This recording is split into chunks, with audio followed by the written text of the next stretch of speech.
பைடி போன நிறுத்தல. ஏன் மச்சான் என்னாச்சு? என் பொண்டாட்டி தான் போன் அடிச்சா சாப்பிட்டு செத்தியெல்லாம் கேட்கறது இல்ல. என்ன பண்றீங்க, எங்க இருக்கீங்க, எப்ப வர்றீங்க, என்ன பண்ண போறீங்க, ஏது பண்ண போறீங்க, இதையே கேட்டு வருஷம் பூரா என் தொழிவு போட்டு நான் அறுக்குதான். அரே பையா, வாட் இஸ் திஸ் தாலியா இருப்பு? உன்னை போட்டு குழியில புதைக்கிறது. ஓடா மச்சான், நான் சொல்ல வந்ததே மறந்துட்டேன்டா. உன்னை கல்யாணம் பண்ணி வச்சார்ல ஐயரு, அவர் செத்துட்டாரான்டா. பின்ன பண்ண பாவம்லாம் சும்மா விடுமா?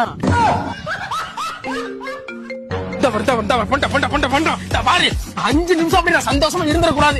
நான் அப்படி சந்தோஷமா இருந்தா நான் எடுக்க மாட்டேன்.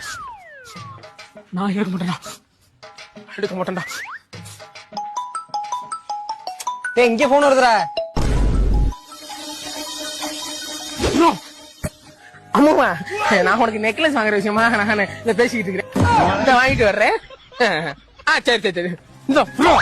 இந்த நெக்லஸ் எல்லாம் அப்படியே வாய் வட்டப்புள்ள நெருக்கி கிழிஞ்சிருக்கும். அந்த சந்தோஷத்துல சாகட்டும். என்னைக்கு வேணா நான் குழியில போட்டு புதைக்கிறனோ இன்னைக்கு தாண்டா என் வாழ்க்கை நிம்மதியா இருக்கும். புதைக்க போன கட் பண்ணடா.